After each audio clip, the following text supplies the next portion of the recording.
Hola muchachos, buenas tardes. En esta ocasión vamos a hablar un poquito de la Primera Guerra Mundial. Es el conflicto más grande de la historia hasta principios del siglo XX. De hecho, lo que comentábamos las ocasiones pasadas de las guerras napoleónicas, de la Revolución Francesa, fueron conflictos pequeños a un lado de la Primera Guerra Mundial. De hecho, la Primera Guerra Mundial tiene el problema histórico de que bien, bueno, viene un poco después, 20 años después, la Segunda Guerra Mundial, que la opaca en todos los sentidos, en todos los aspectos. Tenemos a Hitler, tenemos al régimen nazi, que se gana el protagonismo del siglo XX, para bien o para mal, pero la Primera Guerra Mundial en su momento fue incluso más famosa que la Segunda Guerra Mundial y no sin razón, vamos. Tenemos es un conflicto que se pensaba que iba a durar 5 meses y que terminó extendiéndose durante 4 años. No es la guerra más larga, eso sí tengo que marcarlo. No es la más larga que hay hasta este momento, pero sí las secuelas, digamos, son mucho más duras que en otros momentos. Tenemos, por ejemplo, la llegada de la tecnología para la guerra, tenemos fuerzas militares armadas ya con armas automáticas, tenemos las trincheras, tenemos el gas mostaza, cosas que vamos a ver en un momento. Pero bueno, vamos a empezar.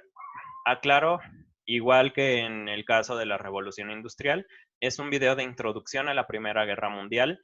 Es un conflicto que mientras más ojos voltean a verlo, porque se ha visto que bueno, que sí tiene bueno, que tiene mucha relevancia, pues más cosas se han ido incluyendo en todo esto y cada vez la información que hay sobre la Primera Guerra Mundial es más larga. Entonces vamos a empezar y va a ser un recorrido muy rápido por los eventos principales que sucedieron en esta guerra.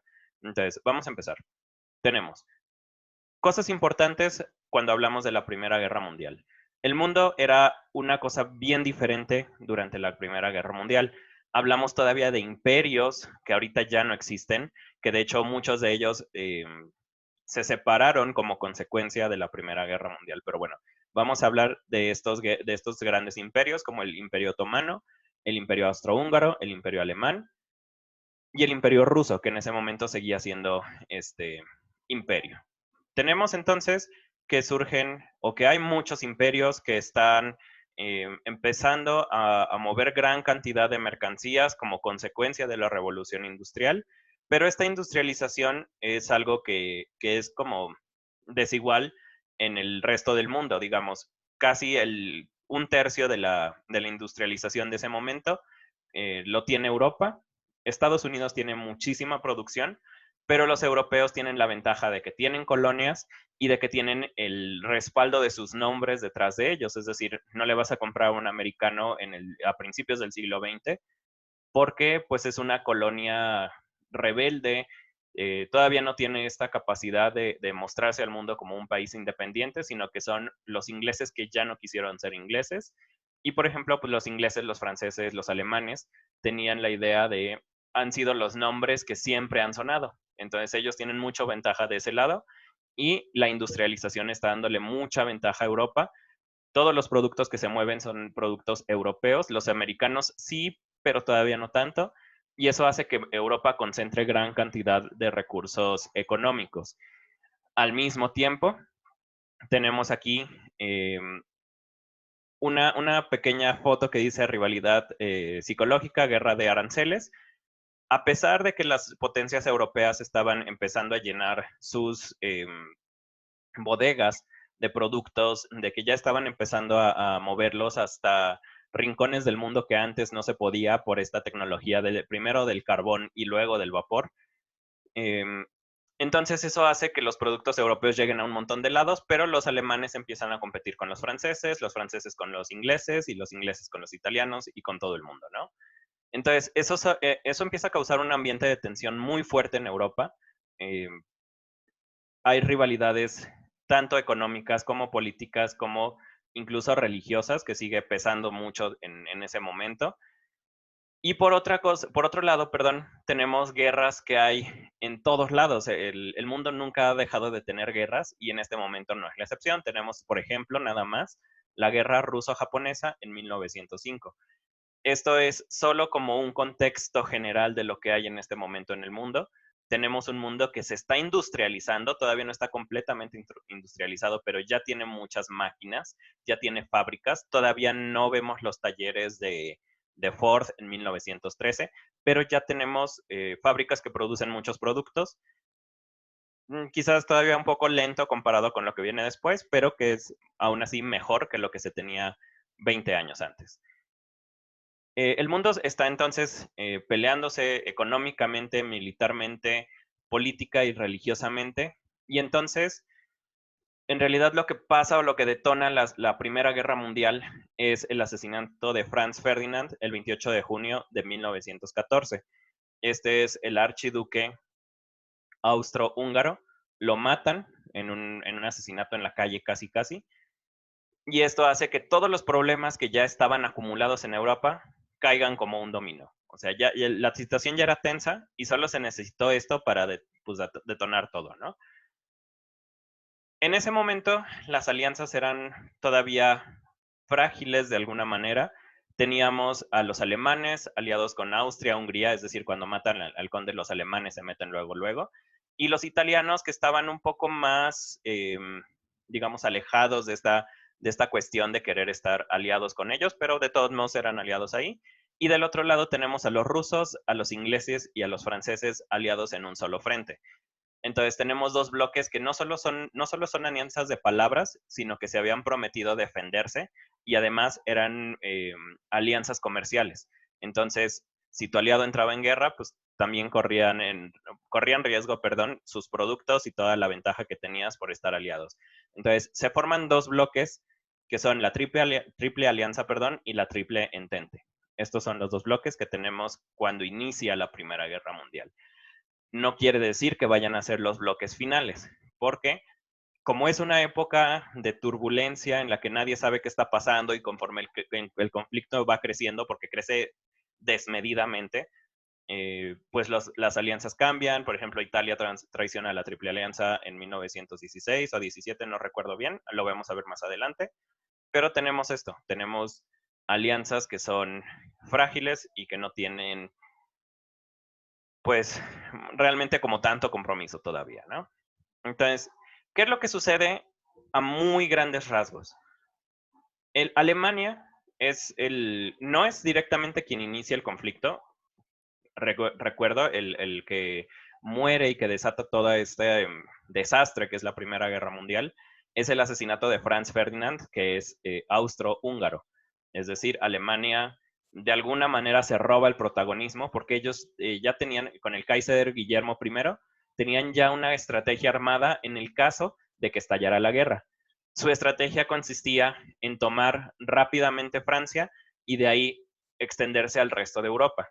Y tienen algunas aperturas pensadas, tienen una frontera cuyo nombre no recuerdo, está en francés y soy muy malo para eso, eh, pero tienen una entrada ahí que es como invitar a los franceses a que ataquen a Alemania, pero obviamente pues tienen trampas y tienen otras cosas. Entonces la estrategia alemana era atacar Francia, tomarlo en 2 días, 3 días, quizás 2 meses, y de ahí extenderse al resto de Europa, proteger obviamente a Austria-Hungría y hacerse pues con el dominio de más lugares. El imperio alemán en ese momento era muy grande, incluía Suiza, incluía partes que ahora son de Italia, incluía partes que ahora son de Francia. Entonces era una cosa gigantesca y tenía partes de los países como Rumania y cosas así. Entonces era una cosa monstruosa. Pero ¿qué es lo que pasa? Dentro de todos los planes que tenían los alemanes, ellos le daban la libertad a sus comandantes de que hicieran lo que quisieran, siempre y cuando pues tuvieran pues la visión de la estrategia general, ¿no?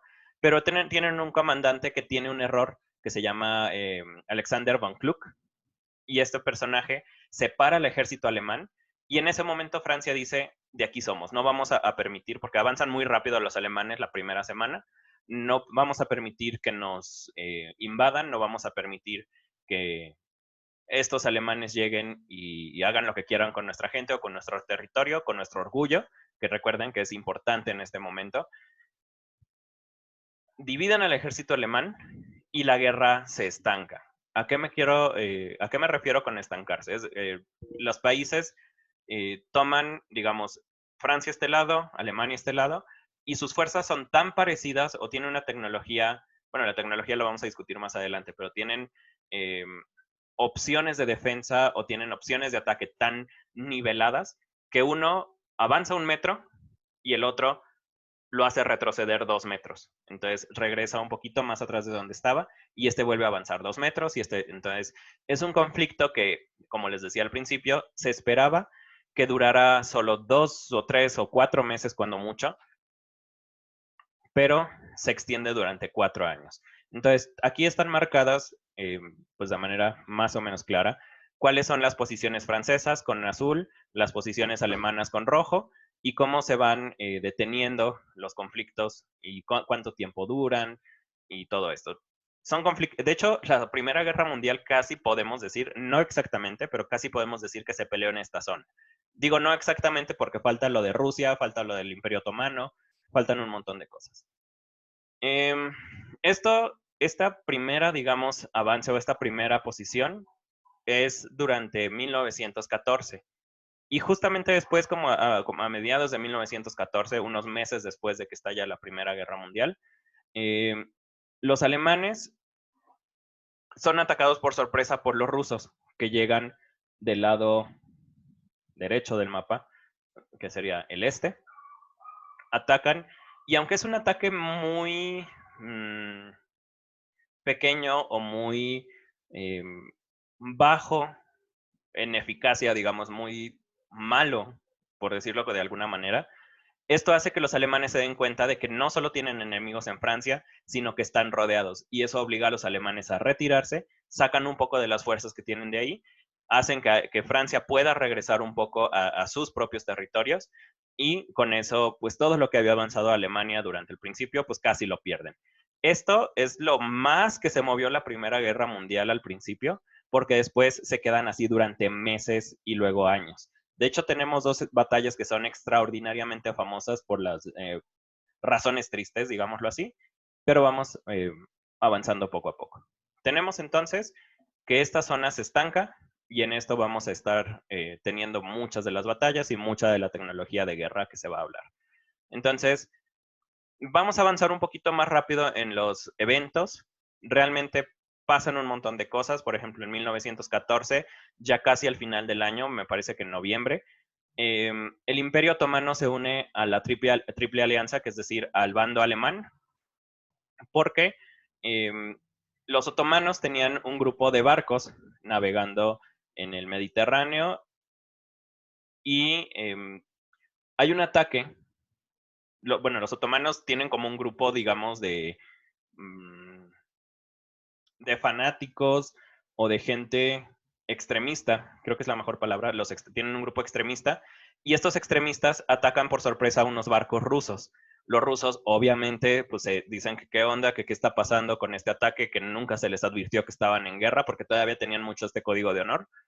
Y el sultán otomano, que realmente no estaba a favor de la guerra, dice, pues ni modo, ya lo hicimos, ya lo hizo alguien en nuestro nombre, no podemos dar ¿qué cara daríamos al mundo? ¿Qué clase de personas seríamos si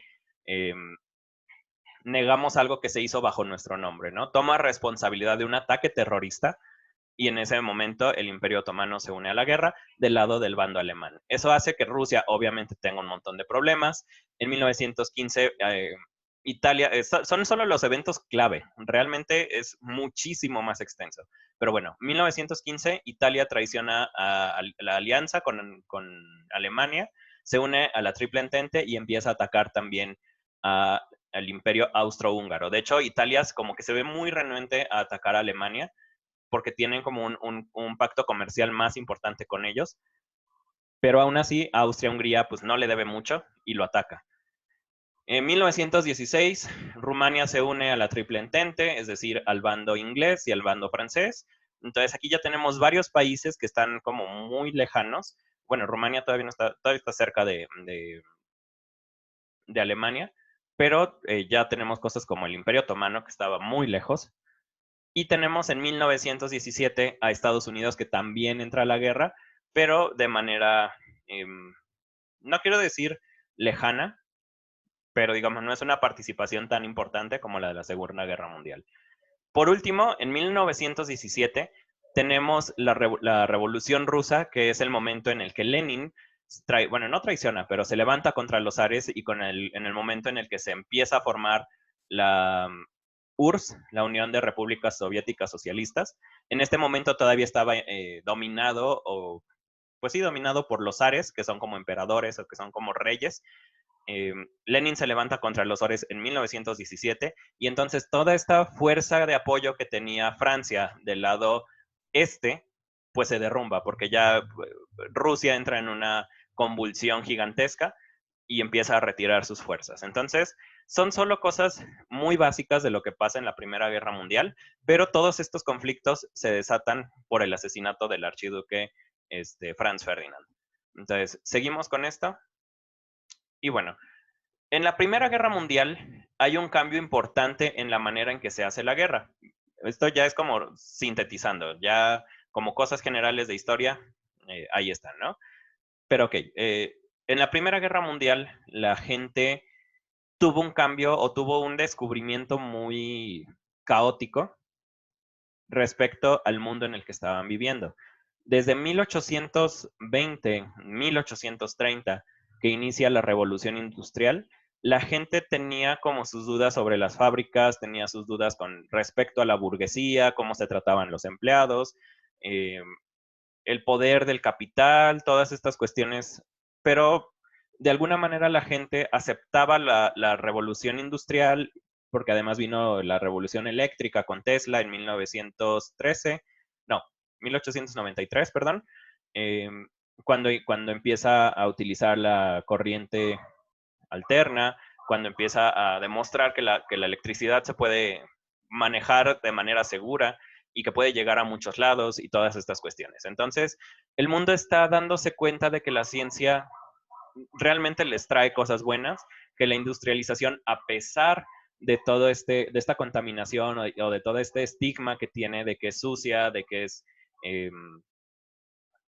digamos, no buena, pues nos está trayendo comodidades, está permitiéndole a la gente empezar a acumular cosas, que era algo que no se podía hacer antes, o no con no la misma facilidad, porque un iPod, digámoslo así, te costaba 500,000 pesos y bueno, ahora solo te cuesta 50,000. Es 10% del costo original porque se producen en masa, porque se puede hacer más fácil. Pero toda esta idea de que la tecnología nos está trayendo avances y de que está bonita y de que de alguna manera es el futuro de la humanidad, se ve truncada y de hecho se desbarata completamente cuando llega la Primera Guerra Mundial, porque resulta que esa tecnología no solo nos permite crear las primeras medicinas en serie o los primeros vehículos, pues más o menos baratos, sino que también nos está trayendo la muerte industrializada. Nos está trayendo aviones, nos está trayendo tanques de guerra, que es la primera vez en la historia que se utilizan, nos trae ametralladoras. Eh, y quiero que intenten ponerlo de esta manera. Todavía en 1880, 1890, perdón, sí, todavía se peleaban con estos batallones a caballo, con sus mosquetes, con los uniformes súper brillantes, pero la Primera Guerra Mundial le pone a este ejército con caballos un tanque de guerra enfrente. Y un tanque de guerra no lo vas a matar disparándole, ¿no? Entonces, un ejército o un escuadrón de caballos, pues sí, unos 20, 30 jinetes, no pueden hacer nada contra un tanque de guerra que simplemente les pasa por encima.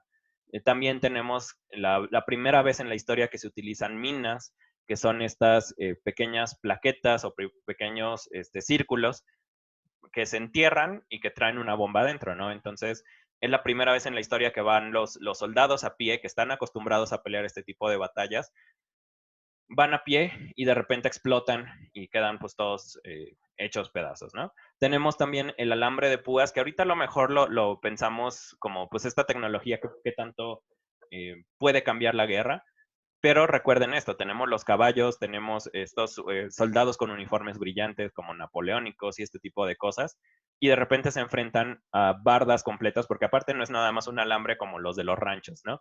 Es una barda de kilómetros o de metros y metros y metros de púas. Entonces, si intentas ir por ahí, pues te vas a atorar con los alambres y te va a ir gacho. Tenemos dos tecnologías más, que es el gas mostaza y obviamente las máscaras de respiración. El gas mostaza era un gas que actuaba sobre los nervios y que destrozaba los pulmones.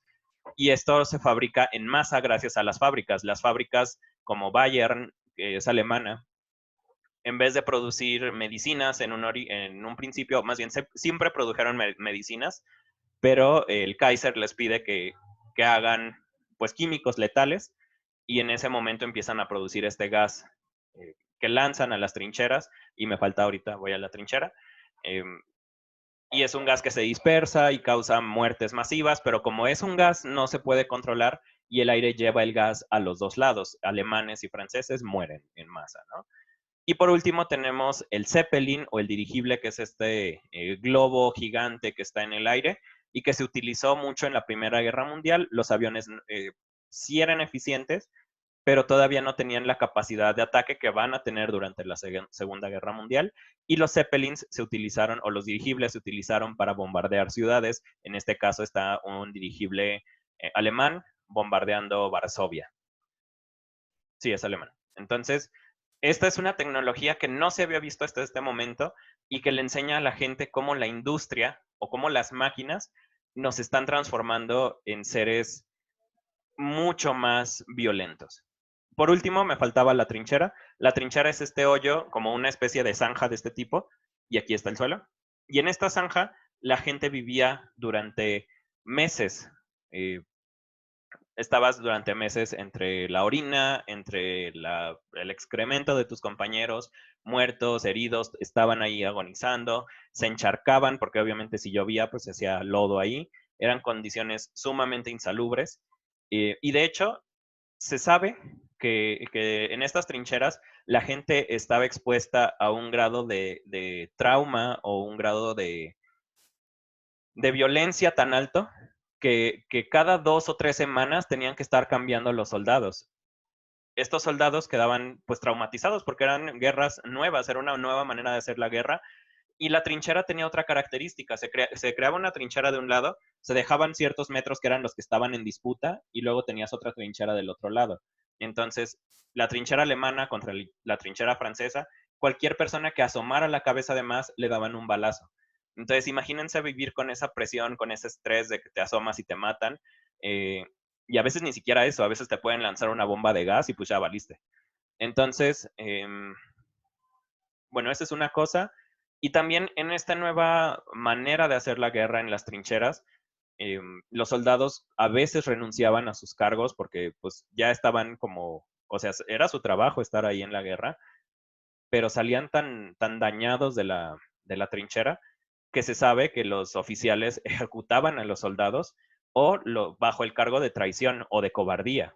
En este momento, la enfermedad o el síndrome se llama shell shock en inglés y sería algo equivalente a choque de las balas o una cosa muy parecida a esa. Entonces, este shell shock, hay videos de soldados franceses de la Primera Guerra Mundial que salen temblando de las trincheras y quedan, o sea, están dañados, ya muy, muy, muy dañados.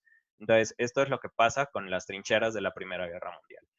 Y les digo, esto, aunque es horrible, queda superado por lo que pasa en la Segunda Guerra Mundial. Entonces, tenemos, aquí hay una trinchera, bueno, dos trincheras de hecho, para que quede un poquito mejor la imagen. Tenemos dos batallas que se libran en el frente oriental, justamente entre Francia y Alemania. Las dos son tristemente célebres por esta cuestión. En la batalla de Verdún llegan a morir 800,000 soldados y en la batalla del Somme, que es un río, la batalla se libró en el norte y en el sur del río, en el Somme murieron más de 1 millón de combatientes, no recuerdo exactamente la cantidad. Entonces, tenemos dos batallas que se prolongan por 9 meses en el caso de Verdún y en el caso de Somme por 12 meses, me parece que sí es poquito más de un año. Eh, y son batallas, justamente todo lo que les comentaba de la tecnología de guerra se ve aquí. De hecho, en la foto de arriba es de Verdún, esto era un bosque.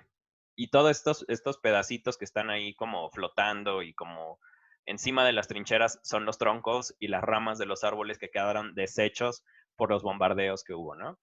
Y en el caso de Somme, solo es la foto de una trinchera, pero ahí se puede ver que hay un par de muertos o dormidos, o bueno, puede ser las dos cosas, y ahí están, ¿no? Entonces, es bastante difícil. Bueno, perdón, estoy viendo aquí la diapositiva de julio a noviembre de 1916, pero mueren 1 millón de personas. Entonces, hagan la cuenta, son muchísimas personas al día. No puedo imaginarme cuántos cadáveres tenían ahí. Entonces, ahí está. Estas son las dos batallas más célebres de la Primera Guerra Mundial. Aclaro, como guerra mundial no son las únicas. Al mismo tiempo, Rusia está peleando Italia, está peleando Gran Bretaña, Estados Unidos también anda por ahí, pero estas son las dos batallas más conocidas de la Primera Guerra Mundial. Tenemos que, bueno, al fin Alemania es derrotado porque empiezan a llegarles ataques de todos lados, sus aliados, como se van viendo, pues o los traicionan en el caso de Italia, o en el caso de Rusia, pues simplemente Rusia se revienta por dentro. Perdón, este es perdón, es aliado de Francia, pero de todos modos Rusia revienta por dentro. Todos los imperios que había se empiezan a fragmentar en pedazos porque la Primera Guerra Mundial les, eh, les toma una, les cobra más de lo que tienen, tanto psicológicamente, anímicamente. Hay imperios que se dan cuenta de que no son tan poderosos o que las personas que estaban combatiendo la política estaba tan enfocada en el frente de Alemania que por dentro se revienta, descuidan todo el país y se revientan, ¿no? Entonces termina la Primera Guerra Mundial en 1918, el 28 de junio, no es cierto, perdón, 28 de junio es la firma del Tratado de Versalles, perdón. La Primera Guerra Mundial termina el 11 de noviembre de 1918, cuando Alemania se da cuenta de que ya sus aliados están derrotados y que ya no hay manera de volver atrás. Entonces, cosas importantes de este periodo, los imperios alemán, ruso, otomano y austrohúngaro desaparecen. Todos los pedazos de tierra que estaban bajo estos imperios se reparten, se dividen, se vuelven a mezclar. En el caso de Alemania, los países que están alrededor de ellos, que son Italia, Francia, Polonia, en este caso, empiezan a tomar pedazos de lo que era Alemania y fundan países o extienden su territorio.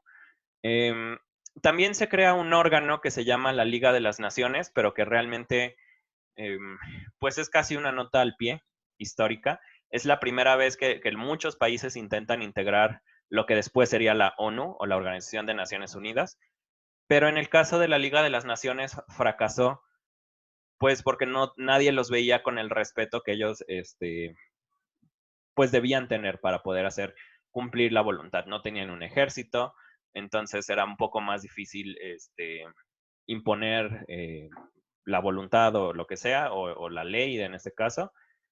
Y por último, lo más importante de este momento es la firma del Tratado de Versalles, que es un documento súper extenso en el que se proponen cosas como la no militarización de Alemania, es decir, todas las industrias y todos los soldados que tienen en ese momento, pues los va a destruir o los va a deshacer para que pues no tengan ejército en el futuro. Es decir, lo quieren quitarle todo para que no represente una amenaza en los días venideros.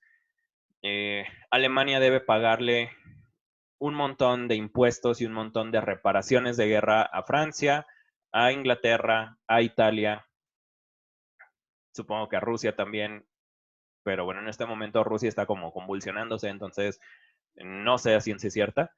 Y bueno, entonces Alemania queda básicamente destruida por el Tratado de Versalles. Mucha gente dice que fue sumamente cruel el Tratado de Versalles, pero al mismo tiempo, pues están en una situación que nunca se había estado en ese momento, que es cómo le hacemos para castigar a alguien que llamó a países de todo el mundo, porque incluso Japón está metido en la Primera Guerra Mundial, para para reparar estos daños, ¿cómo le hacemos para que esto no se repita? Y bueno, sabemos que si hay una Primera Guerra Mundial, después viene una Segunda, ¿no?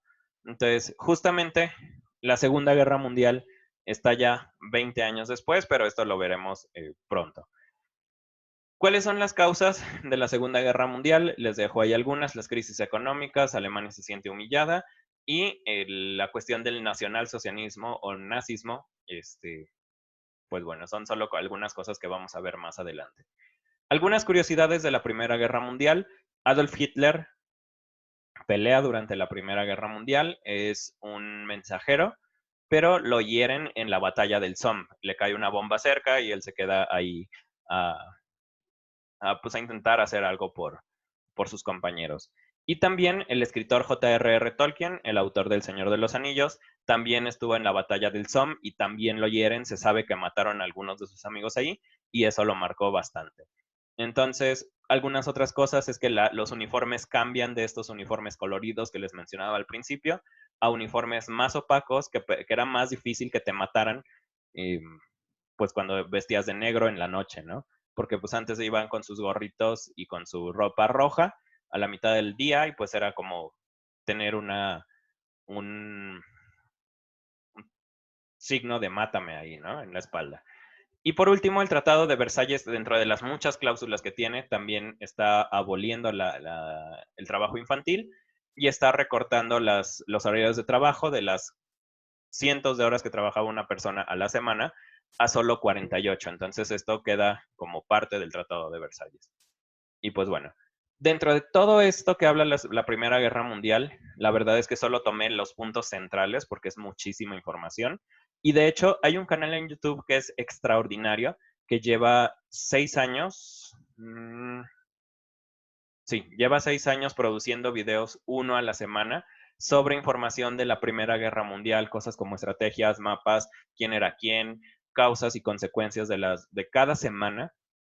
Es como un reportaje que, pues sí, es como estar leyendo el periódico en ese momento. Entonces, si a alguien le interesa mucho la Primera Guerra Mundial y además entiende bien el inglés, el canal The Great War trae un montón de información, trae muchísima, muchísima información.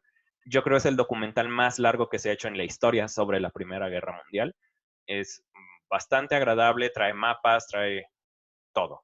Entonces, si a alguien le interesa especializarse en la Primera Guerra Mundial, ahorita estos cuates tienen, hoy es 19 de mayo del 2020, estos cuates tienen 718 videos.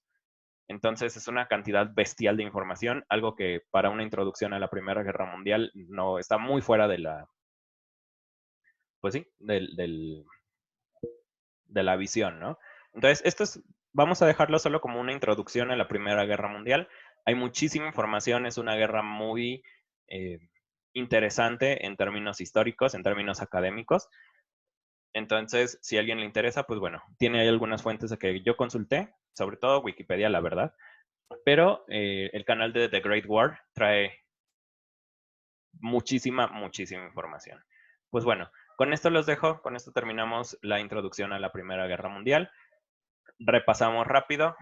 Antes había imperios, casi todos se destruyen. Segundo lugar, Alemania como principal autor o el principal actor de la Primera Guerra Mundial es castigado duramente por el Tratado de Versalles. Número 3, 1914 inicia, 1918 termina. Número 4, hay una crisis económica que viene después de la Primera Guerra Mundial que vamos a tratar en el siguiente video, que sería el penúltimo de esta introducción a conflictos del siglo XX. Y número 5, Alemania queda resentida con el mundo y de eso mucho va a ser causa de la Segunda Guerra Mundial. Entonces, pues bueno. Y 6, la tecnología que se veía con estos ojos de que va a cambiar el mundo y va a ser un mundo brillante, se destruye completamente y vemos que la tecnología nos está haciendo, pues, si se está produciendo más, también se va a producir más muerte y más miseria al mismo tiempo, ¿no? Entonces, esta es otra de las caras de la Primera Guerra Mundial.